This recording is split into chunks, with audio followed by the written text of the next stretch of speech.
Bonjour, bonjour, Mwana Musundi Kwampe Utrukala, Mwana Musundi qui revient pour répondre à un internaute. Il a posé une problématique mais vraiment très important et que je voulais partager avec tous ceux qui me suivent. Vous savez, bon, encore là, j'ai mis la chanson pour animer un peu la vidéo, la chanson de Nzambe, oh, Nakomi Tunaka. Veve est encore en vie, hein? Mais jusqu'à aujourd'hui, Ikomi Tuna. A-t-il trouvé réponse à la question qu'il s'est posée des années? Écoutez un peu.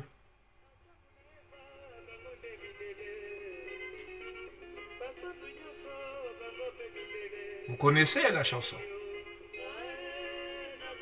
Vous connaissez la chanson?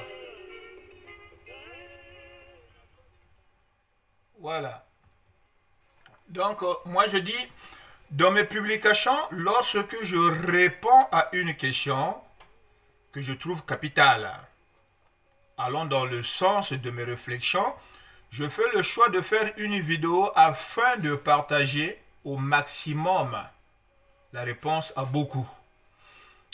Le but est de faire connaître qui nous sommes, d'où est-ce que nous venons, pourquoi nous souffrons. Voyez-vous?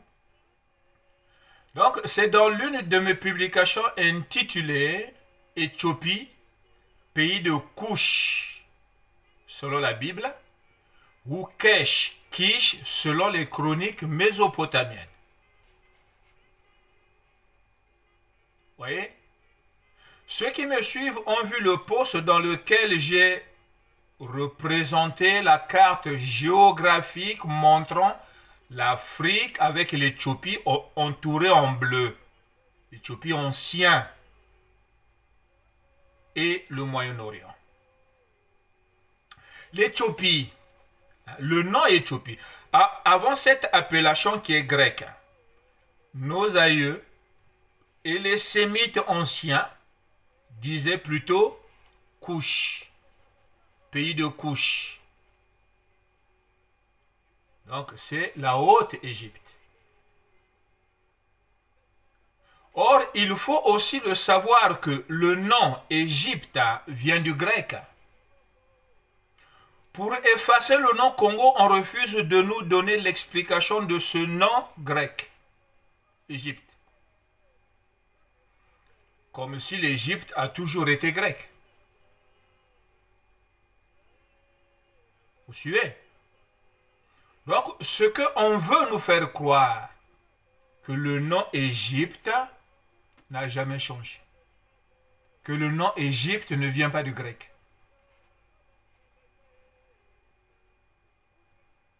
Vous voyez? Mais, Mwanamusundi cherche, il trouve. Or, comme l'a dit Anta Diop, c'est le Anta Diop qui est devenu prophète des Kémites. Anta Diop a dit quoi? La Bible doit être prise en considération en matière de recherche quant à nos origines. C'est ce qu'il a dit. Mais les fanatiques aujourd'hui ne veulent pas écouter le prophète. Les premiers Égyptiens sont les descendants de Misraïm.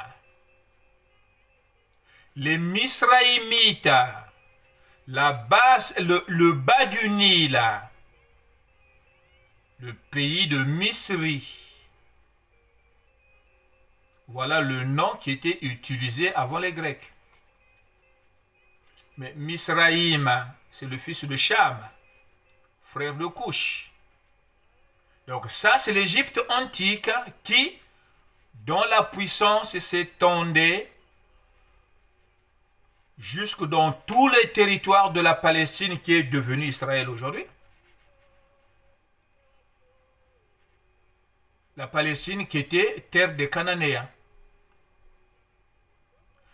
En s'appuyant donc sur les traces des historiens bibliques, on découvre que toute l'Afrique est ou était Congo. La première civilisation. Ce qui casse l'état d'esprit qui rejoint les propos de ceux qui disent que l'Égypte était pour le paganisme et que la religion et la civilisation, c'est la Grèce. Voyez-vous? Or, cette Égypte des Misraïmites, contrairement à ce qu'on nous fait croire que c'est la civilisation, la première civilisation, non. C'était une puissance de la civilisation Congo qui règne aux environs de 1943 avant notre ère jusqu'aux environs de 1613 avant notre ère. Comprenez? Pour revenir donc aux propos de notre internaute qui m'a poussé de faire cette vidéo, il pose un problème qu'on appelle aujourd'hui problématique. Donc, il me pose un problème au sujet de ma publication dans lequel j'ai démontré les traces Congo dans la Bible. Il suffit de fouiller. Mais je trouve son intervention très stimulante pour mon cerveau. Je prends ça comme le combat à l'entraînement à l'époque où j'étais enfant au centre sportif. Après les entraînements de Diable Noir, le centre sportif était animé dans le hall, là où il y avait les Boulemvo, les L'Enfant, les Yamaré. Si on prend l'entraînement que faisait L'Enfant et Yamaré, ça cognait dur, hein? Ce n'était qu'un entraînement. Mais ça cognait dur. Vous voyez? Donc, lui, il commence par les propos. Le premier commentaire qu'il fait en lisant ma publication, il dit « Mais hélas, le rêve d'un chien se raconte dans le sommeil au bord du feu. Rien du contenu reflète la réalité, sinon que simple distraction moins importante par l'enfant qui analyse et médite. » C'est déjà bien, l'enfant qui analyse et médite dans une distraction. Vous voyez? C'est ce que Jésus a dit, hein? Cloué au poteau, hein? Cloué sur le poteau. Ceux pour qui il s'est sacrifié se moquent de lui, mais lui dit, Père, pardonne-leur car ils ne savent pas ce qu'ils font. Voilà, l'internaute continue. Et là, il revient un peu à la raison. Mais quand votre conférence de presse pour que les questions vous tombent des interlocuteurs? Je me suis dit, ce type-là est intelligent et orgueilleux. Parce que le Congolais ne veut pas montrer qu'il ne sait pas. Pour montrer que je ne sais pas, après moi, il faut être humble. Mais le Congolais n'est pas humble. Quand il veut savoir quelque chose, il se place comme un dur. Il te pose des questions comme avec menace. Vous voyez? Ce qu'est le Congolais. Et après, qu'est-ce qu'on va faire? On ne va pas s'énerver. On est là pour ça. On s'est sacrifié pour ça. Donc moi je dis, mais les conférenciers de presse, ce n'est pas à moi de les appeler. Ce que je raconte est rempli de logique pour eux qui cachent ce que je dévoile après découverte. Donc ils ne vont pas m'appeler. Voyez-vous? Mais pourquoi tu ne me poses pas de questions si tu en as? Si tu trouves que ce que je dis sème un doute dans ton cerveau, mais pose-moi des questions pour me mettre à l'épreuve. Ensuite, il y réagit non pas par une question simple, mais plutôt un problème. Il me pose un problème. Hein? qui est une série de questions que moi je trouve comme un test pour éprouver mes dires. Je te remercie mon grand, je ne dirai pas ton nom parce que tu ne m'as pas donné l'autorisation.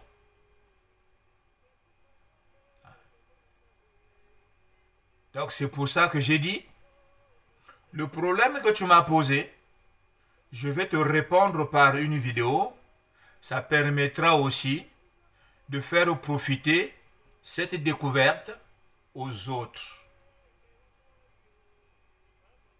Donc, la série de questions, c'est quoi? Présenter dans l'espace et dans le temps les traces au Congo dans la Bible, entre parenthèses, Torah et Évangile. Et ressortir les chapitres où cela est caché. Ouais, l'identité Congo est cachée. Mais moi, je n'ai pas dit que l'identité Congo est cachée. Les traces au Congo dans la Bible. Dieu ne les a pas cachées. C'est nous qui trouvons qu'ils sont cachés. Parce que la logique n'est plus en nous. Deuxième question, schématiquement, faire l'esquisse du rapport hébreu, égyptien et Congo pendant la rédaction de la Bible. Intéressant. Troisième question, enfin, dire la cause du départ des Congos de l'Orient en Afrique sud-saharienne. Intéressant. Pourtant, les vidéos, j'en ai fait. Congo de Modumango. J'ai fait une série de 8 vidéos. Mais, je vais toujours répondre. Voilà donc le problème posé par mon ami internaute à la suite de ma publication. Donc, on va traiter la première question, mais à moitié, parce que j'aime pas faire en ce moment des vidéos trop longues, parce que le cerveau de l'enfant au Congo ne supporte pas ce qui est lent. Si c'était de la musique, oui. Mais parler, non, il faut faire court et vite. Hein? Vite. Donc, la première question, c'est présentation dans l'espace et le temps, les traces Congo dans la Bible, Torah et Évangile. Cette question, je vais la traiter en 2 fois. Il y aura une suite. Donc, d'entrée, déjà, le premier verset de la Genèse permet de recadrer la mythologie Congo. Le commencement de l'histoire humaine et Congo, non pas la création de l'univers. Vous voyez? Avant que le monde ne soit, Dieu créa d'abord le ciel et la terre. C'est donc le contraire de la version historique montée par Nimrod, Modumango, qui marque l'ère de l'écriture. Le mot monde, l'expression monde, est un préfixe du nom Munduango, Modumango, qui n'est autre que Nimrod. Un humain qui est la créature, élément de l'univers créé au 6e jour. Pour justifier son imposture, sa rébellion, il fait croire ce que nous retrouvons dans sa version historique. Lisez les chroniques mésopotamiennes. Cette version qu'il met en place est une mythologie, oui. Mais se prendre pour un dieu, se prendre pour un roi, n'est-ce pas une mythologie? Il est le premier roi. Avait-il le droit? Nous sommes tous créés égaux. Voilà qu'un humain va se placer au-dessus des autres et il va s'imposer aux autres de prendre la position de ver de terre. Oui, s'incliner devant une personne. À l'époque, ce geste de s'incliner devant la personne, considérer l'autre comme supérieur. Mais Nimrod, lui, Mudumango, lui, quel geste il avait imposé? L'expression ver de terre. Quand il apparaissait en public, les humains se couchaient. on ne le voyait même pas. Celui qui osait lever les yeux pour le regarder, il mourait. Voyez-vous? Et au fur et à mesure, le temps passe, ce geste de s'incliner s'est amélioré. Voyez-vous? Dieu créa l'univers. Dans cet univers, on voit se démarquer un élément créé qui utilisera la nature créée pour faire son monde. Avec un esprit fort confus, jusqu'au point de nous faire croire à nous, victimes de la confusion, que le monde est l'univers et que l'action de créer est synonyme de faire. Non. Non. De cette réputation-là, le nom de ce rebelle est noyé dans sa réputation. Munduango, Modumango. Mais son vrai nom est retrouvé aussi dans la Bible. Oui. Son vrai nom, le vrai nom de Nimrod est dans la Bible. J'ai fait une publication à ce sujet. On retrouvera ça dans la deuxième partie de cette même question que je suis en train de traiter. Voilà pourquoi beaucoup d'entre nous pensent ou croient que le verset de la Bible, le premier, fait mention de la création. Pourtant non. À cause de quoi? De la confusion que Nimrod a introduit. Voyez-vous? Donc ceux qui ont traduit la Bible fut écrite avec l'écriture Congo. Le hébreu, Moïse va écrire le hébreu avec l'écriture Congo. Comme nous, Congo, nous utilisons l'alphabet français pour écrire le Congo. L'arroseur arrosé. Moïse utilisera l'alphabet Congo, Mangalanganza, pour écrire le hébreu. Ceux qui vont traduire, les premiers traducteurs de ces manuscrits pour la compiler en Bible, c'était des juifs qui parlaient grec, d'autres juifs qui parlaient latin. Ils effacent les détails Congo. Vous voyez? Maintenant, comme je dis, la Genèse est écrite par Moïse. Moïse a été initié dans la tradition du monde au Congo.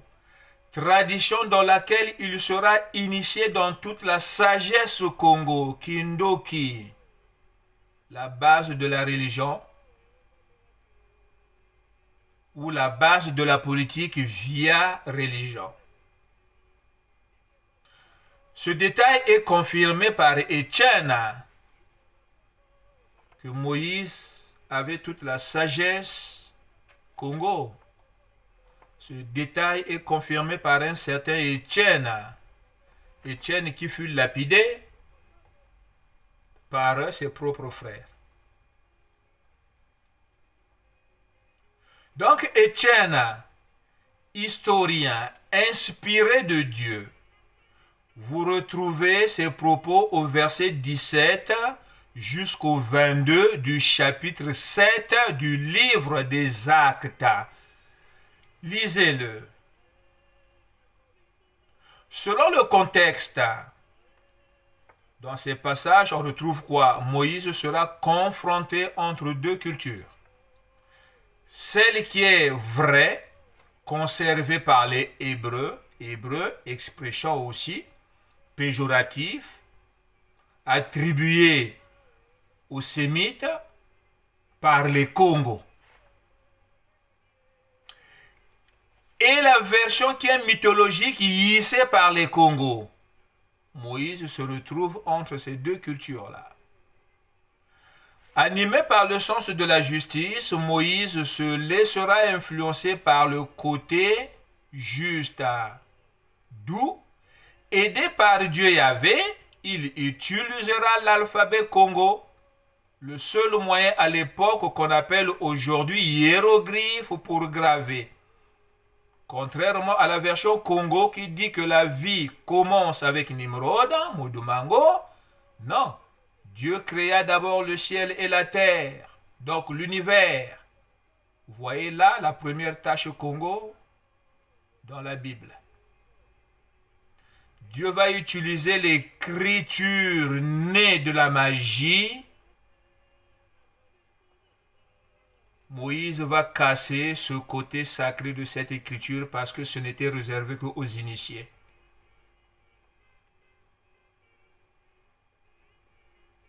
Pour rétablir la version vraie de la loi universelle. Dieu utilisa l'écriture à cause des Congos. La Bible fut écrite à cause des Congos. Mais avec quelle écriture? Congo, Mangalanganza. Alors, maintenant, qu'est-ce qui prouve que ce que je suis en train de dire a un rapport avec le Congo? Oui. La prochaine vidéo, on traitera la seconde question en approfondissant le passage de Jérémie, chapitre 13, verset 23. Donc, la suite sera ouverte par la première question pour répondre qu'est-ce qui prouve que la Bible fut écrite avec l'alphabet Congo. Et dans cette deuxième partie de la première question, on verra aussi le nombre de fois que le nom Égypte et le nom Éthiopie sont mentionnés dans la Bible.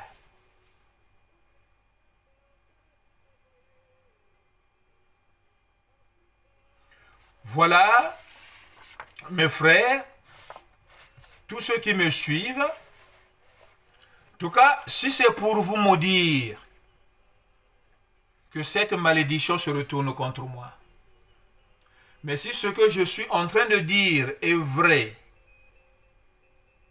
c'est une bénédiction pour vous, parce que notre histoire, notre identité nous est cachée.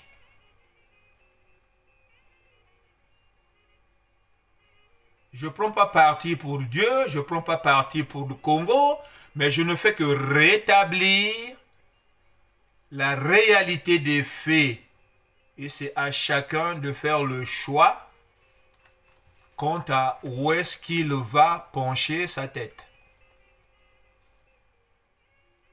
Parce qu'aujourd'hui, on est tellement ballotté par beaucoup de pensées et la majorité des pensées n'apportent que malédiction, ça ne nous aide pas.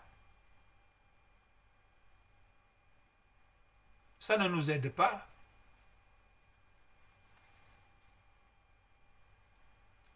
Nous sommes manipulés par la perfidie du monde. Bon,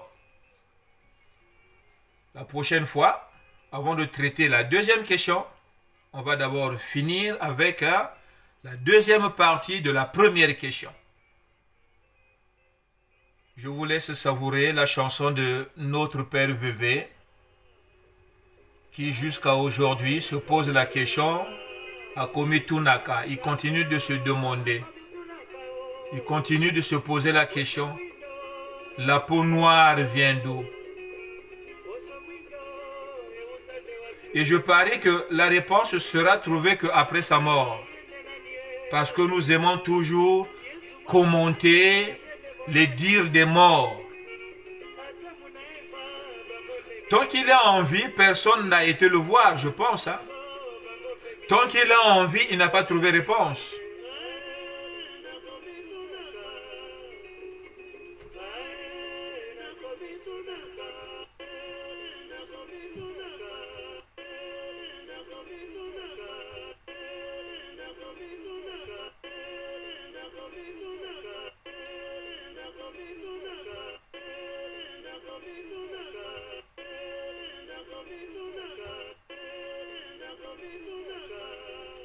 Voilà. Hein? Comme un athlète bloqué sur les starters, les autres sont partis.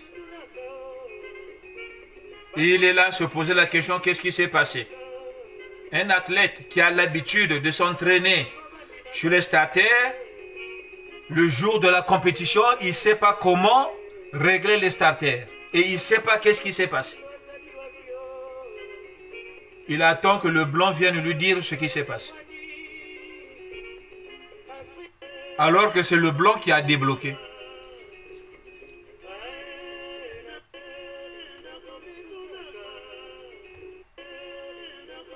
Allez, ciao, ciao, la prochaine fois.